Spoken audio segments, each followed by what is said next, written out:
Hi guys, today we will talk about how to fix Telegram. Sorry, you can only send messages to mutual contacts on settings.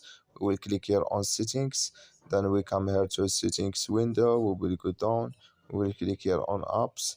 Then we come here to apps window, and we will just go down here to looking for Telegram app here, and this is window, and we will go to phone Telegram app. We will click here on Telegram, then we come here to this is window, and we will click here on force stop, and we will click here on OK, then we will click here on storage, then we come here to storage window. We will click here on clear cache, and we will click here on manage storage, then we will go up here. We will click here and up, and you just click here on clear local, and you go to Play Store and update Play Store. You update your Telegram on Play Store, and it's going to work with you.